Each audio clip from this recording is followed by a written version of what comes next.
403 వచనాలు ఉంటాయి. పాట పాడుతూ దేవుని నామాన్ని పడతాం.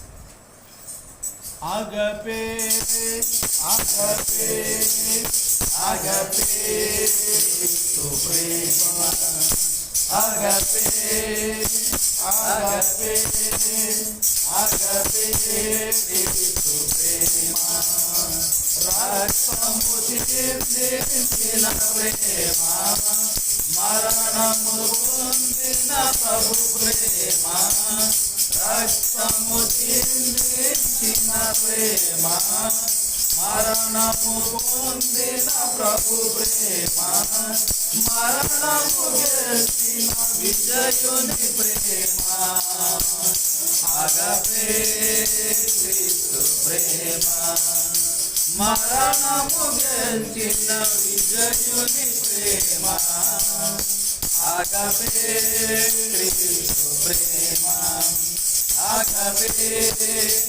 ఆగపే ఆగపే క్రీస్తు ప్రేమ ఆగపే ఆగపే ఆగపే క్రీస్తు ప్రేమ దేవుని సంధించిన ప్రేమ పాపము క్షమించే ప్రేమ దేవుని సంధించిన ప్రేమ పాపము క్షమించే ప్రేమ పాపిని నీతిగా తీర్చే ప్రేమ ఆగపే క్రీస్తు ప్రేమ పాపిని నీతిగా తీర్చే ప్రేమ ఆగపే క్రీస్తు ప్రేమ ఆగపే ఆగపే ఆగపే క్రీస్తు ప్రేమ ఆగపే ఆగపే ఆగపే క్రీస్తు ప్రేమ నింపుము మాలో ఓ దేవా ఇంపుగా నీ మధుర ప్రేమ నింపుము మాలో ఓ దేవా ఇంపుగా నీ మధుర ప్రేమ నిలుపుము మాలో ప్రేమమయుడా ఆగపే క్రీస్తు ప్రేమ నింపుము మాలో ప్రేమమయుడా ఆగపే క్రీస్తు ప్రేమ ఆగపే ఆగపే ఆగపే క్రీస్తు ప్రేమ ఆగపే ఆగపే ఆగపే క్రీస్తు ప్రేమ. చెప్పండి.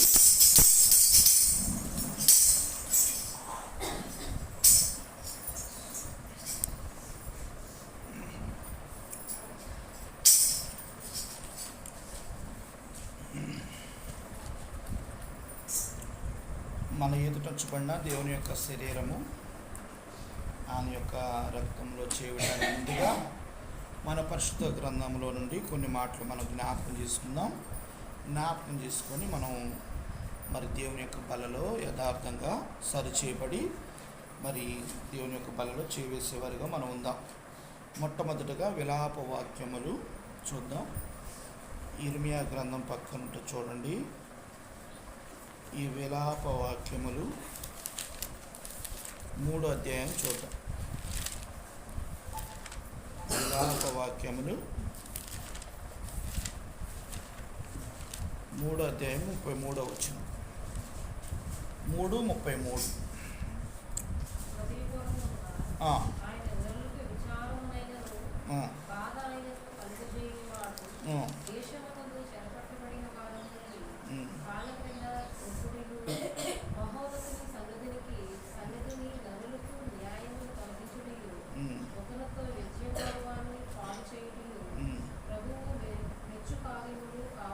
చాలమ్మ. ఇక్కడ చూడండి, విలాప వాక్యం 3వ అధ్యాయము 34వ వచనం. నేను చదువుతాను. 33వ వచనం మరొకసారి. హృదయపూర్వకముగా ఆయన నరులకు విచారమునైనను బాధ అయినను కలగజేయడు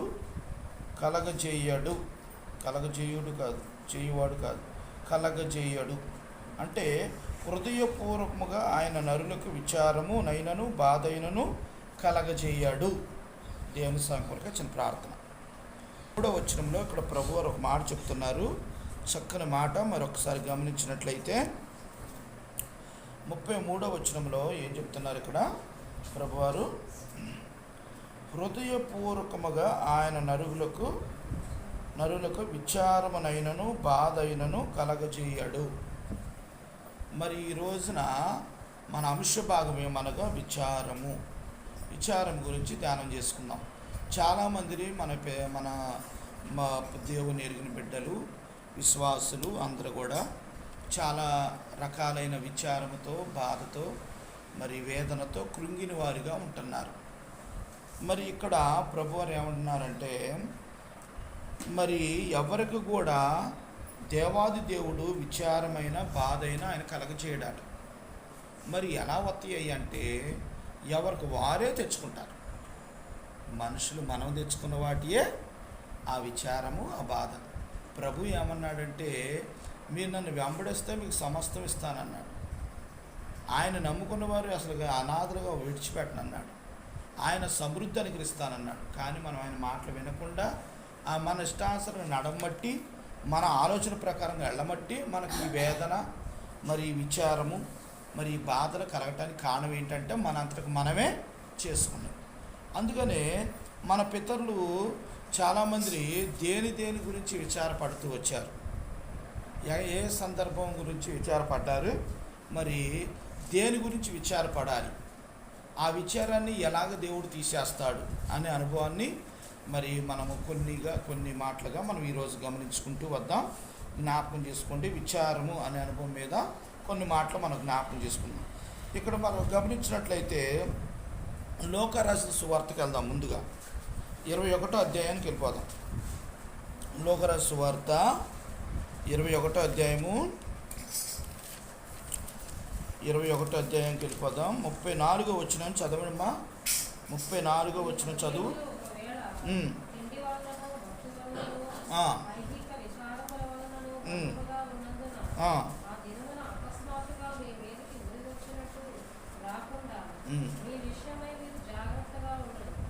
చాలమ్మ.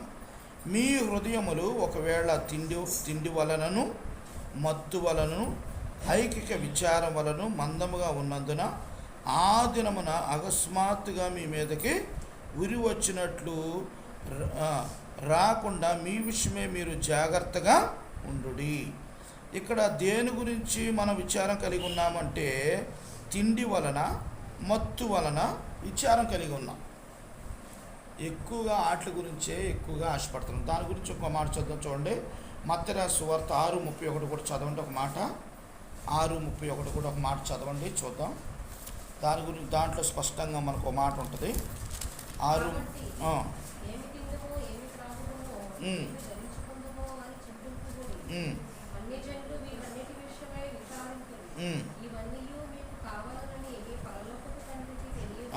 చాలమ్మ. ఇక్కడ చూసినట్లయితే కాబట్టి ఏమి తిందుమో, ఏమి త్రాగుదమో, ఏమి ధరించుకుందామో అని చింతించుకుంటారు. అన్ని జనులు వీటన్నిటి విషయమై విచారించురట. దేని గురించి విచారిస్తారు?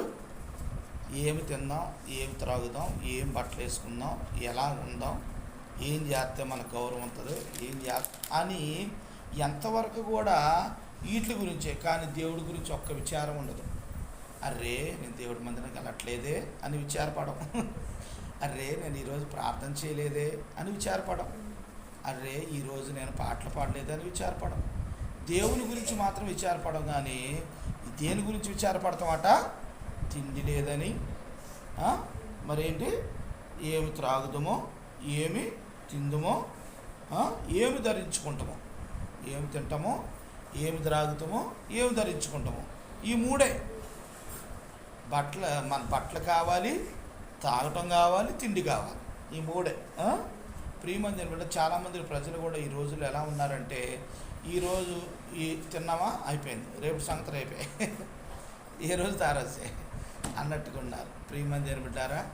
దీని గురించి విచారించేది మనం ఇక్కడ ప్రభువారు అనేది కూడా దాని గురించి తొందరపడుతుంది. అయితే ఇక్కడ ప్రభువారు ఒక మాట చెప్తున్నారు. ఏ మాట చెప్తున్నారో చూడండి. చక్కని మాట, ఒక మాట మనతో మాట్లాడుతూ వస్తున్నారు. 31వ వచనంలో కింద భాగం ఏమని అన్నారు? ఇవన్నీ మీకు కావాలని మీ పరలోక తండ్రికి తెలియదు. మనకు ఏమేం కావాలో, ఏ టైంలో తినాలో, ఏ టైంలో తాగాలో, ఏ టైంలో బట్టలు వేసుకోవాలో అన్నీ ఆయనకు తెలుసు. అన్నీ ఆయన. అయితే మనం చేయాల్సిన పని అంటే చూడండి, ఇవన్నీ మీకు కావాలని దేవుడికి తెలియను, కాబట్టి మీరు ఆయన రాజ్యమును నీతిని వెతకండి. మనం ఆయన రాజ్యం నీతిని వెతకకుండా వీటి కొరకు విచారం కలిగి ఉంటున్నాం. మరి ఒక వ్యక్తి, ఒక తమ్ముడిని నేను చూశాను. ఆ తమ్ముడు బట్టల కోసం ఆ టైంలో బందరు విజయవాడ వెళ్ళి బట్టలు కొనుక్కొద్దామని వెళ్ళాడు. ప్యాంట్ షర్ట్ కొనుక్కోవడానికి అక్కడికి వెళ్ళాడట, విజయవాడ వెళ్ళాడు. ఎందుకని? మంచి బట్టలు కావాలి, క్లాసిక్ కావాలి, క్వాలిటీ కావాలి. మేమేమో జనవరి 1 వచ్చిందని అంతకంతలే 500 600 రూపాయల ప్యాంట్ షర్ట్ తీసుకొని కుట్టించుకున్నాను నేను. ఆ తమ్ముడు ఏం చేశాడు తెలుసా? విజయవాడ వెళ్ళాడు బట్టల కోసం. దేనికోసం? అర్థమైందా? ఏమి ధరించుకుందామో అని. దేవుడు ఏ బట్టలు ఎత్తే ఆ బట్టలతో తృప్తి కలిగి ఉండాలి. ఏ ఆహారం పెడితే దాంతో తృప్తి కలిగి ఉండాలి. ఏ దాహం ఎత్తే దాంతో తృప్తి కలిగి ఉండాలి. అంతేగాని వీటి గురించి మనం విచారపడకూడదు. నాకు ఇది లేదే, అది లేదే, ఈ పండగలో నేను కొత్త బట్టలు కొనుక్కోలేదే, వాటి గురించి విచారపడకూడదు. అవి లేకపోతే ఏమైనా అయిద్దా? ఏమీ అవ్వదు. అర్థమైందండి? ప్రియమైన దేవుని బిడ్డలారా, మనం వీటి గురించి ఏమి తిందామో, ఏమి త్రాగుదామో, ఏమి ధరించుకుందామో వాటి గురించి అసలు మనం దేని గురించి విచారపడాలంటే ప్రభు రాజ్యం కొరకు మనం ఎలా వెళ్ళాలి, ఆయన రాజ్యాన్ని నీతిని ఎలా ఎతకాలి, వాటి కొరకు ఆలోచన కలిగి ఉండాలి. వాటి కొరకు ప్రయాసపడాలి. వాటి కొరకు మనం ప్రయాసపడకుండా మనం ఏమి తిందామా, ఏమి త్రాగుదామా, ఏమి ధరించుకుందామా, అంతే. రేపు సంగతి రేపు, ఇక అంతే. దేవుడి గురించి మర్చిపోతాం, దేవుడి గురించి ఆలోచన చేయం, ఏమి వద్దు. ఎందుకంటే అన్నీ మనకు బాగానే ఉన్నాయిగా. ఎక్కువగా ఎవరు ప్రార్థన చేస్తారు తెలుసా? హాస్పిటల్ బెడ్ల మీద ఉంటారు చూసావు, వాళ్ళు చేస్తారండి ప్రార్థన. ఎందుకంటే ఇక ప్రభువా నన్ను కాపాడయ్యా, మంచం మీద ఉన్నానయ్యా, నువ్వే డాక్టర్ అయ్యా, నువ్వు తప్ప వేరే డాక్టర్ ఇప్పుడు చేయరు. ఇప్పుడు చేయండి అమ్మ అంటే అబ్బాయి తర్వాత చూద్దాం, అన్నీ బాగున్నాయిగా, అంతా బాగుందిగా అంటాం. హాస్పిటల్ బెడ్ మీదకి వెళ్ళాక అప్పుడు దేవుడు గుర్తుకొస్తాడు. అయ్యా అయ్యా అయ్యా అయ్యా అయ్యా. ప్రియమైన దేని బిడ్డలారా, అందుకని ప్రభు ముందుగానే చెప్పాడు, వేటి గురించి మీరు విచారపడతారు, ఏమి తింటాం, ఏమి తాగుదాం, ఏం ధరించుకుందాం అనుకోవాలి, వాటి కోసమా? అవి కాదు. అవన్నీ మీకు కావాలని దేవుడికి తెలుసు, మనకు కావాలని దేవుడికి తెలుసు. మనం వీటి కోసం మనం విచారపడాలంటే, ఆలోచన చేయాలంటే ఆయన రాజ్యమును నీతిని వెతికే విషయంలో ఆలోచన కలిగి ఉండాలి. ప్రభువా నేను ఏం చేస్తే మీ రాజ్యానికి వెళ్తాను, నేనేమి చేస్తే మీ యొక్క నీతిని నేను కనుక్కుంటాను, దాని కొరకు నాకు నేర్పు ప్రభువా, నా యొక్క తలంతు నాకు తెలియచే ప్రభువా అని ప్రార్థన చేసుకునేవారుగా మనం ఉండాలి. అర్థమైందండి? ఇది మొదటి అనుభవం. రెండో అనుభవం చూద్దాం. చూడండి,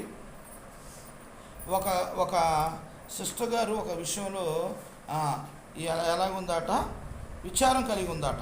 దేని గురించి విచారం కలిగి ఉందో చూద్దాం. లోకరాజు సువార్త, ఈ సిస్టర్ గారు దేని గురించి విచారం కలిగి ఉంది? మన పితరురాలు 10వ అధ్యాయము 41వ వచనం చదువమ్మా. 10:41 చదువు.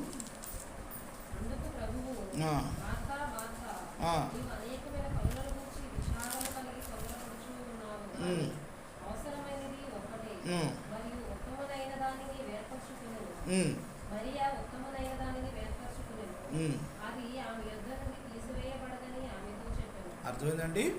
ఇక్కడ చక్కని మాట మనం చదువుకున్నాం. యేసు ప్రభు వారు ఇంటికి వచ్చాడు. ఇంటికి రాగానే మార్తా మరియ ఇద్దరు ఉన్నారు. వాళ్ళిద్దరు కూడా యేసు ప్రభు వారి దగ్గర కూర్చొని ఆయన మాట్లాడితే బాగానే ఉండేది. కానీ మరియ మాత్రం ఈ పాదాల దగ్గర కూర్చొని దేవుడి వాక్యం వింటుంది. మార్త మాత్రం ఏం చేస్తుంది తెలుసా? ఆమె మంచి పనే చేస్తుంది. యేసు ప్రభు వారి కొరకు ఏం చేస్తుంది? వంటలు చేస్తుంది. వంటలు చేయటమే కాకుండా ఆమె చేసిన తప్పు ఏంటి తెలుసా? ఆమె దేవుని వాక్యం గబగబ చేసుకుని వచ్చి ప్రభు పాదసందులో కూర్చుంటే పర్లా, కూర్చోకుండా యేసు ప్రభు వారినే ప్రశ్న ఎత్తుంది, క్వశ్చన్ అడుగుతుంది. ఏమని అడుగుతుంది చూడండి. ఇక్కడ 40 వచ్చిన చదువమ్మా.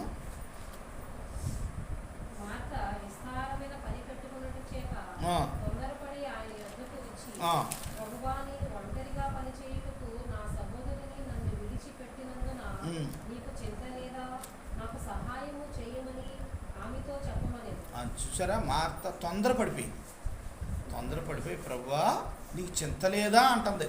అంటే ప్రభువారినే క్వశ్చన్ వేస్తుంది, ప్రభువారినే ప్రశ్నిస్తుంది. అప్పుడు యేసు ప్రభు చక్కని సమాధానం చెప్తూ వచ్చారు. అందుకు ప్రభు, మార్తా అనేకమైన పనుల గురించి విచారం కలిగి ఉన్నావు, విచారిస్తున్నావు, కానీ తొందరపడుచున్నావు. కానీ అవసరమైనది ఒక్కటే, అది ఏంటి? ఉత్తమమైన దానిని ఏర్పరచుకొని నువ్వు చూడండి, అది ఆమె యొద్ద నుండి తీసివేయబడదని ఆమెతో చెప్పాను. అంటే మరి అమ్మవారు మాత్రం ఉత్తమైనది ఎన్నుకుంది. అదేంటంటే దేవుని వాక్యం దగ్గరికి వెళ్ళి, ఆయన పాదాల దగ్గరికి వెళ్ళి వాక్యం వింటూ వస్తుంది. చాలా శ్రేష్టమైనది. భోజనం కోసం, పానీయాల కోసం కాదు, మనం దేవుని వాక్యమే మనకు ఆహారమై ఉన్నది. అది ప్రభు చెప్పే మాట. ప్రియమైన దేవుని బిడ్డలారా, ఈ రోజున మనందరం కూడా ఏం చేద్దామంటే పనుల్లో నిమగ్నం అయిపోయి దేవుని యొక్క పనిని కూడా మర్చిపోయేవారుగా ఉంటాం. దేవుని యొక్క మందిరానికి రాకుండా మనం ఏం చేస్తామంటే, పనులు ఉన్నాయి అన్నయ్య, ఏంటమ్మా రాలేదు అన్న, పని లేదు అన్న, పని అన్న, ఇంట్లో ఎంతమంది చుట్టాలు వచ్చారో అన్నందుకు వండాలి, మరి అది చేయాలి, ఇది చేయాలి, ఎంతో బిజీ అయిపోయానన్న అని అంట కదా చాలామంది అనే మాట. అంతే, చుట్టాలు వచ్చిన ఖాళీ లేదన్నా, నిన్న నువ్వు దేవుని వాక్యం విని ఎల్లు వండుకో. అంతేగాని దేవుని మాటలు వినకుండా నువ్వు వండితే దేవుడు ఏమంటున్నాడు? ప్రభువారు ఇక్కడ అందుకని ఒక మాట చెప్తూ వచ్చాడు, తొందరపడుచున్నావు, కానీ అవసరమైనది ఒకటే, మరి ఆ ఉత్తమైన దాన్ని ఏర్పరచుకున్నది. మనం కూడా నీవు నేను ఏం చేయాలి? ఉత్తమైన దాన్ని ఏర్పాటు చేసుకోవాలి. వంటలో, చికెన్లో, కూరలో అవి కాదు మనకు ముఖ్యం, దేవుని వాక్యమే మనకు ఆహారమై ఉన్నది, అది ముఖ్యం. చాలామంది ఏం చేస్తారంటే దేవుని వాక్యాన్ని కూడా విడిచిపెట్టి భోజనం కొరకు ప్రయాసపడతారు, దాని కొరకు ప్రాకులాడతారు. అలా ఎప్పుడూ ఉండకూడదండి. దేవుడు వాక్యమే మనకు ఆహారమై ఉన్నది. అందుకనే ఎప్పుడు కూడా దేవుని వాక్యానికి కంటే ఎక్కువ దేనికి ప్రాముఖ్యత మనం ఇవ్వకూడదు. చాలామంది ఏం చేస్తారంటే భోజనం కోసం ఎక్కువ ప్రాముఖ్యత ఇస్తారు, దేవుడిని ఏమో ప్రక్కన పెడతారు కదా. చాలామంది భోజనాలు అంటే మందిరానికి ఎక్కువ మంది వస్తారు, జనం వస్తారా రారా? లేదు దేవుడు వాక్యం వద్దని డబ్బంటే వస్తారా? అబ్బే ఖాళీ లేదన్నా, బిజీ అన్నా, ఆరోగ్యం బాగాలేదన్నా, అనారోగ్యంగా ఉన్నానన్నా, ఇంట్లో పనులు ఉన్నాయన్నా, గీతల పాలవలేదు, ఇవి అంటే ప్రభు వాక్యం చెప్పుకాడికి వచ్చేలాగా సాకులు చెప్తాను. ఆ సాకులు ఏమంటుండే ప్రభు అసలు ఏమీ ముఖ్యమైనవి కాదు, మరియ మాత్రం ఒక శ్రేష్టమైనది ఎంచుకుంది. ఏంటది? ప్రభు పాదాల దగ్గరికి వెళ్ళి వాక్యం వింటాం. అప్పుడు అన్నీ దేవుడు కలగజేస్తాడు, అన్నీ దేవుడు మనకిస్తాడు, ఎలా చెయ్యాలో కూడా దేవుడు మనకు నేర్పుతాడు, తొందరగా మనకు పనులు అయిపోతాయి. అలా కాకుండా మనం దేని కొరకు విచారం కలిగి ఉంటామంటే పనులు భారం పెట్టుకొని దేవుని వాక్యం దగ్గరకు రాకుండా విచారం కలిగి ఉంటాం. చాలామంది అంతే, ఈ యొక్క క్రిస్టమస్ జనవరి 1 వస్తే ఇల్లు దులుపుకోవటం, గిన్నెలు కడుక్కోవటం, ఈ పనులు ఎక్కువైపోయి దేవుడి మందిరానికి మానేసేవారు ఉంటారు. అలా ఎప్పుడు మనం ఉండకూడదండి. దేవుని యొక్క పాద సన్నిధిలోకి వచ్చి మనం ఎప్పుడు కూడా ఆయన పాదాల దగ్గరికి వచ్చి కూర్చోవాలి. దాని గురించి విచారం కలిగి ఉండాలిగా. నాకు ఆ పని ఉందో, ఈ పని ఉందని ఒక్కరు చెప్పకూడదు. దేవుడి దగ్గరికి వచ్చినప్పుడు సాకులు చెప్పకూడదు. మరీ కూడా ఏమంటుంది మార్తమ్మ కూడా, నీకు చెత్తలేదా ప్రభు అంటుంది. మళ్ళీ ఆమె చెడిపోవడమే కాకుండా, ఆమె రాకుండా కాకుండా మరి అమ్మను కూడా అక్కడ పంపించమంటుంది పనికి, దేవుడి వాక్యం వినకుండా. అప్పుడు చెప్తాడు యేసు ప్రభు, ఉత్తమైంది ఒకటే, అది మరీ ఎన్నుకుంది. మరి నువ్వు మరీలాగా ఉన్నావా, మార్తలాగా ఉన్నావా? మార్తలాగా ఉంటే నువ్వు అనేక పనులతో ఉంటావు, దేవుడి మందిరాన్ని విడిచిపెడతావు. అదే మరీలాగా ఉంటే దేవుని మందిరాన్ని విడిచిపెట్టకుండా పాద సన్నిధిలో కూర్చొని ఆయన మాటలు వింటావు, తర్వాత నీ పనిలో నువ్వు నిమగ్నం అవుతావు. అలాగని నిన్ను పని చేసుకోవద్దు అంట ప్రభు ఉండేది ఎంతసేపు ఉంటాడు? ఆయన ఉండేది ఒక అరగంట ఉంటాడు, ఓ అరగంట వాక్యం ఉంటుంది. ఆ అరగంటలో నువ్వు పని చేసుకోవాలని నువ్వు ఆలోచిస్తావు. అది అందుకనే మనం అనేకమైన పనుల మీద విచారం కలిగి ఉంటాం, కానీ అవసరమైన దాని కొరకు అనాలోచనగా ఉంటాం.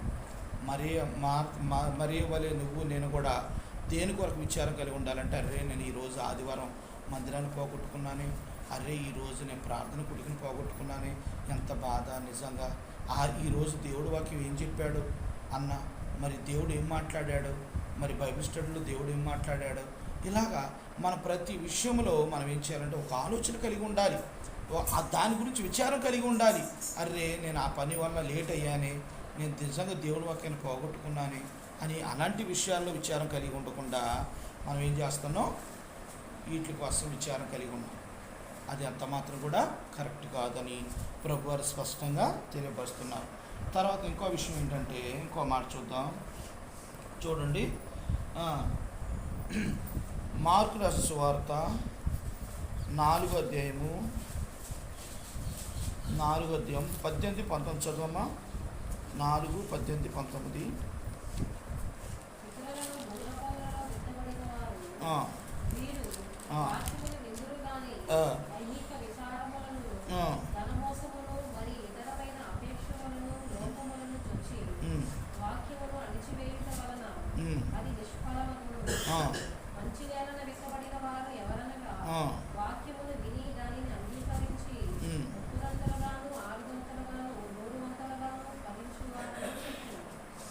ఇక్కడ మనం చూసినట్లయితే భూమి అంతా శ్రేష్టమైనదే, కానీ ఆ విత్తనాలు పడే ప్లేసు కరెక్ట్ కాకపోతే అవి మొలకెత్తాం. మంచి నేల మీద పడ్డాయి అనుకో, చక్కని మొక్కలు వస్తాయి, దాని ద్వారా ఒక చక్కని గింజలు పుడతాయి, చక్కగా ఎంతో సమృద్ధి అయిన పంట అయింది. అలా కాకుండా ఈ కొన్ని విత్తనాలు ఎక్కడ పడ్డాయట, రైతు ఇస్తున్నప్పుడు కొన్ని ముళ్ళ కంపలలో పడ్డాయట. ముళ్ళ కంపల్లో పడగానే ఆ ముళ్ళు, ఆ చెట్లు ఏమవుతున్నాయి అంటే వీటిని పెరగకుండా ఏం చేస్తున్నాయి, ఆ ముళ్ళు అణిచేస్తున్నాయి. అంటే ఆ ముళ్ళు అంటే ఏంటంటే ఐకిక విచారం. అందుకని ఇక్కడ ప్రభువారు ఇక్కడ ఏం చెప్తున్నాడు మనం చూడండి, ఒక మాట 4:18 నేను చదువుతూ చూడండి. 18 ఇక్కడ ప్రభు ఏం చెప్పారంటే, ఇతరుల ముళ్ళ పొదలో విత్తబడిన వారు వీరు వాక్య విందురు కానీ ఐకిక విచారం ధనామోసమును వారి ఇతర అపేక్షలో లోపల చొచ్చి వాక్యమును అణిసివేయటం వలన. అర్థమైందంటే ఇక్కడ మనకి ఈ వాక్యం మనలోకి ఎప్పుడైతే విత్తనాలు ఎదుగుతున్నాయో, అంటే ఎప్పుడైతే వాక్యాన్ని విని మనం ఎదుగుతున్నామో వెంటనే మనకి ఏం గుర్తుకొస్తుంది అంటే ఐకిక విచారాలు గుర్తుకొస్తాయి. ఏం గుర్తుకొస్తాయి అట, ఐకిక విచారము, ధనామోసమును మరియు ఇతరమైన అపేక్షలు గుర్తుకొస్తాయి. డబ్బు సంపాదించడం ఎలాగా అనేది అప్పుడు గుర్తుకొస్తుంది. ఇక వీటి గురించి ఆలోచన కలిగి ఉంటాం. ఇక దేవుడి వాక్యాన్ని పక్కన పెడతాం. మరి దేవుని వాక్యం మనలో నుండి బయటికి వెళ్ళిపోద్ది, దేవుని మాటలకు మనలో ఉండవు. అందుకనే డబ్బుల గురించి ఎంతవరకు డబ్బు ఇతరుల ముళ్ళ పొదలో విత్తబడిన వారు వాక్యం విందురు కానీ ఐకిక విచారం రాగానే, ధనామోసమును మరి ఇతరమైన అపేక్షలు రాగానే వెంటనే అవన్నీ కూడా గాలికి ఎగిరిపోయినట్లుగా ఆ వాక్యం ఫస్ట్లోనే తీర్మానం బాగానే చేసుకుంటారు. 31 రాత్రి అందరూ కూడా చక్కగా నేను ప్రభులో నేను ఎలాగుండాలి అని తీర్మానించుకుంటాం. కానీ తెల్లారేలాగా మళ్ళీ ఏమైంది, మళ్ళీ మామూలు ఆ ఆశలు ఈ ఆశలకు లోనైపోయి మళ్ళీ మామూలు అయిపోతాం. ప్రియమైన దేని బిడ్డలారా, మరి నీవు నేను దేని కొరకు విచారం కలిగి ఉన్నాం? ముళ్ళ పొదల్లో పడ్డ విత్తనాలు ఎలాగైతే ఐకిక విచారము, ధనామోసమును, అపేక్షను, అన్ని రకాలైన ఆశలు కలిగి ఉండి దేవుని వాక్యము తనలో నిలవకుండా అణిచివేయబడుతున్నాయి. ప్రియమైన దేని బిడ్డలారా, మరి ఈ రోజున నీవు నేను మనందరం కూడా ఒకసారి జ్ఞాపకం చేసుకోవాలని ప్రభు పేరిట మీకు మనవి చేస్తున్నాను. ప్రభువారు అంటున్నారు కదా, నీలో ఉన్న వాక్యము అభివృద్ధి పొందడానికి నువ్వు విచారం కలిగి ఉండాలి, ఆలోచన కలిగి ఉండాలి. ప్రభువా నేను వాక్యాన్ని ఇంకా ఎట్ట చదవాలి, ఎట్ట బోధించాలి, ఎలాగ నేను ఇతరులతో పంచుకోవాలి అని ఆలోచన చేసావు ఎప్పుడైనా? ఎంతవరకు డబ్బుల సంపాదన, మరి ఇంకా ఆశలు, ఈ ఆశ వీటి మీదకి వెళ్ళిపోయి ఆ ముళ్ళు ఎప్పుడైతే అణిచివేయబడతాయో వెంటనే వాళ్ళు ఏం చేస్తారో వాక్యం వాళ్ళ నుండి బయటికి వెళ్ళిపోతుంది. ప్రియమైన దేవుని బిడ్డలారా, జ్ఞాపకం చేసుకోవాలని ప్రభు పేట మీకు మనం చేస్తున్నాను. ఇది 4 అనుభవం. మరి ఈ విచారాలు పోవటానికి మనం ఏం చేయాలి? ఈ విచారాలు పోవటానికి 3 అనుభవాలు చూద్దాం. ఎలా చేస్తే విచారం పోద్దంటే కీర్తన 94 చూద్దాం. మనలో ఉన్న విచారం పోవాలంటే ఏం చేయాలి? 94:19 చూద్దాం. 94 కీర్తన 19.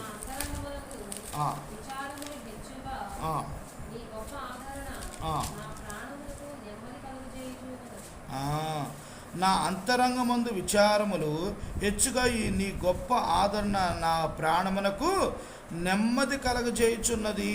అర్థమైందండి? ఇక్కడ మనం చూసిన ఇక్కడ ప్రభువారు ఎంత స్పష్టంగా నీ అంతరంగమందు విచారము అట్లన్నింటినీ కూడా హెచ్చుగా నీ గొప్ప ఆదరణ ద్వారా అవి నాలో నుండి దేవుడు ఏమిస్తాడట? మనకి ఆదరణ దయచేస్తాడట. నువ్వేదైతే విచారపడుతున్నావో, దేని గురించి అయితే భయపడుతున్నావో, ఏది నాకు లేదు, ఏది నాకు జరగదు అని నువ్వు విచారపడుతున్నావో, దాని గురించి ప్రభువారు ఇచ్చే మాట ఏంటంటే ఆయన గొప్ప ఆదరణ నీకు ఇస్తాడట.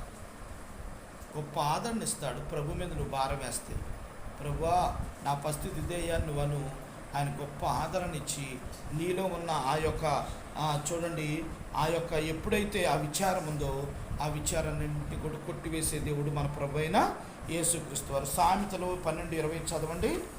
ఇంకో మాట చూద్దాం. సామెతలు 12:25.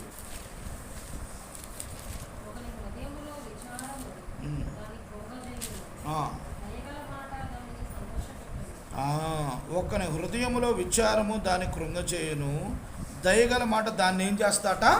సంతోషపెట్టు. ఒకని హృదయములో విచారము. ఒక విధవరాలికి ఒక్కడే ఒక కుమారుడు. ఆ కుమారుడు తప్ప ఆ కుటుంబంలో ఎవ్వరూ దిక్కులేరు. ఆ కుమారుడు తెత్తేనే ఆ తల్లి కొడుకు బతకాలి. ఆ కొడుకు చచ్చిపోయాడు. ఎంత వేదన, ఎంత విచారం, ఎంత బాధ, ఎంతో ఏడుస్తూ ఉంది.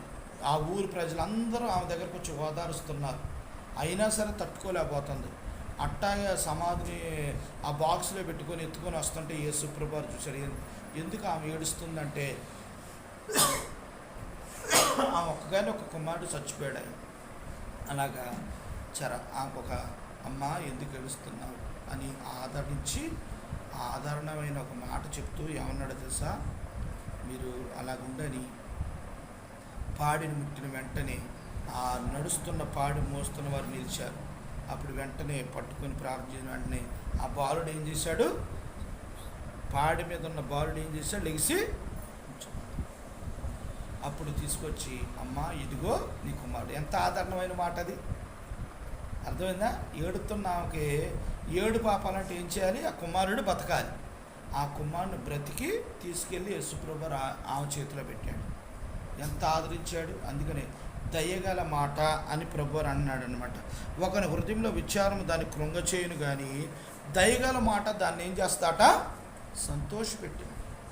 జ్ఞాపకం ఉంచుకోండి, ఈ రోజున ప్రభువారు మాట్లాడుతున్నారు. నీ విచారం దేని కొరకు నాకు తెలియదు, అయితే ప్రభుకు తెలుసు. ఆ విచారము ప్రభు దగ్గరకు రా, ప్రభుతో చెప్పుకో. ప్రభువారు ఆ విచారాన్ని కొట్టివేసి దయగల మాట. దయగల మాట అంటే ఎక్కడుంటే పరిశుద్ధ గ్రంథమే దయగల మాట. ఈ పరిశుద్ధ గ్రంథంలో నుండి నీతో మాట్లాడతాడు దేవుడు. నేను సరిచేస్తాడు. నీ అక్కలు తీర్చే దేవుడు మన ప్రభు అయిన యేసుక్రీస్తు వారని ప్రభు పెట్ట మీకు మనం చేస్తున్నాను. లాస్ట్ మాట ఒక మాట చూసుకొని ప్రార్థన చేసుకుందాం. ఇర్మియా గ్రంథం ఈ మాట చూసుకొని మనం ప్రార్థన చేసుకుందాం. ఇర్మియా గ్రంథము 31వ అధ్యాయం చూడండి. ఇర్మియా గ్రంథం 31వ అధ్యాయము 31వ అధ్యాయము ఇర్మియా గ్రంథం 31వ అధ్యాయం తీయండి. 13వ వచనం చదవమ్మా.